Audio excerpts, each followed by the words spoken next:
Well, we have made it through to Friday, the end of another difficult week in the fight against COVID-19. From the uncertainty of it all to the physical and emotional toll for those battling it, or the personal anguish, the loss of life or loss of livelihood, just going to the grocery store, it can all be exhausting. It was just over a month ago, President Trump stood in the Rose Garden and declared a national emergency. He said he would marshal the resources of the federal government as well as partnerships with private business to take on the pandemic. Fast forward to yesterday when the White House provided guidelines for the states to begin the process of reopening for business. We wanted to take a step back and determine if the promises the president made back in March have been fulfilled, and is the work needed to safely reopen the country complete. This as America marks its deadliest day yet in this crisis. Terry Moran leads us off with a reality check of what the government is doing to protect us. It was supposed to be the pivotal moment for America's response to the coronavirus pandemic. To unleash the full power of the federal government in this effort today, I am officially declaring a national emergency. Two very big words.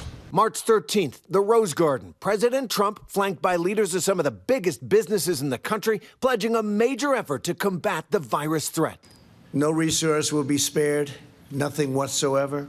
But many of the promises Trump made on that day and in the following weeks have not materialized. As the coronavirus swept across America, the Trump administration has struggled to respond, especially on widespread testing and on personal protective equipment for frontline workers. I said the one issue we need help with is testing. He said 11 times, I don't want to get involved in testing. It's too complicated. It's too hard. I know it's too complicated and it's too hard. That's why we need you to help. Testing is the crucial issue, the only truly effective way to track and contain the virus. On March 6th, on a visit to the Centers for Disease Control, President Trump was saying this. Anybody that needs a test gets a test. They're there. They have the tests.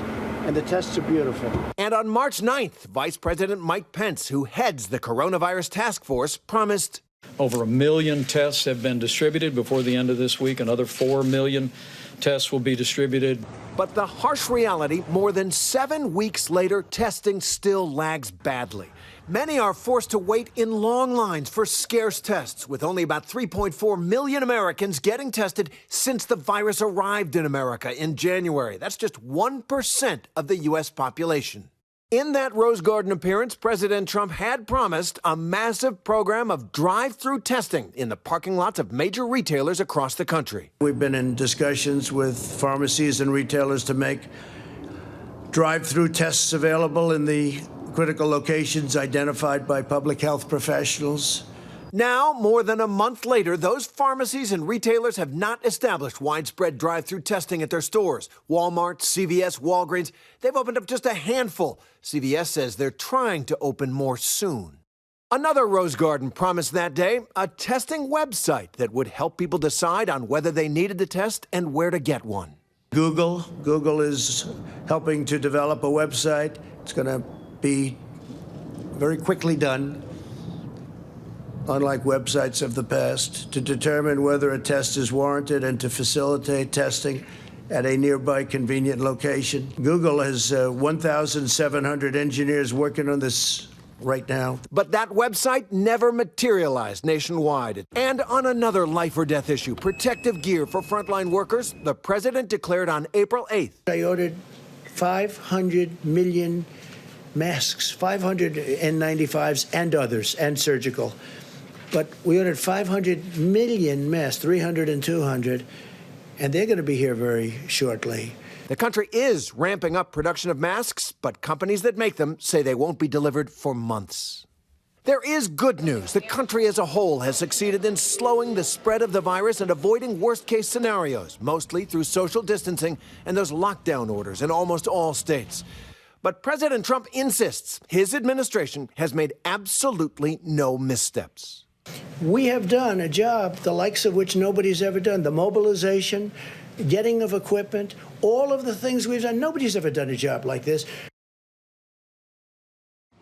And Terry Moran joins us live now. Terry, we've talked so much about this testing issue and why more tests haven't been made available. The president and his team just weighed in again on that issue. How are they explaining this? Well, they're pushing back very, very strongly on what we are hearing from experts and from state officials. They say that there is a tremendous amount of unused testing capacity that states are not taking advantage of, that private labs, university labs, and otherwise are not being utilized enough. They're also ramping up from the private sector the production of these tests, getting them out. The president likes to say that we have tested more than any other country in the world. It is true, but per capita, we've tested about 1% of the population. That puts us about 18th in the world, behind countries like Germany, who are way ahead of us on the pace of testing.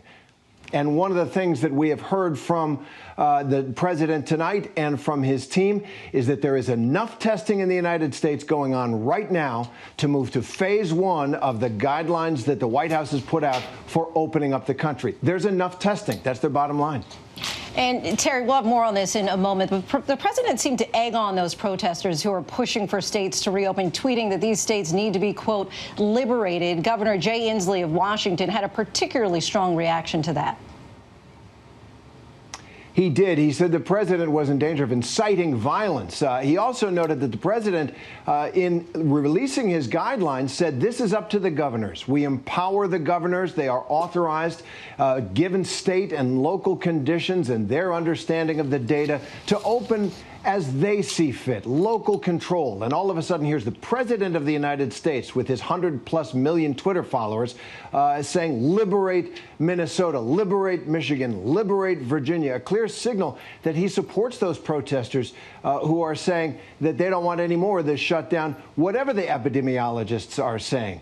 It is at the very least a mixed message, and Washington Governor Jay Inslee, a Democrat, accuses the president of risking inciting violence because feelings are running so high. People are losing their livelihoods, their life dreams, their careers, and they are desperate to get back to work. How we do that? You know, you'd think that the pandemic would have given us a common enemy to overcome the divisions that have plagued our country. Instead, we are filtering this pandemic right through those divisions, and you are seeing it all over again, beginning at the White House.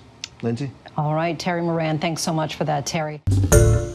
Hi, everyone. George Stephanopoulos here. Thanks for checking out the ABC News YouTube channel. If you'd like to get more videos, show highlights, and watch live event coverage, click on the right over here to subscribe to our channel. And don't forget to download the ABC News app for breaking news alerts. Thanks for watching.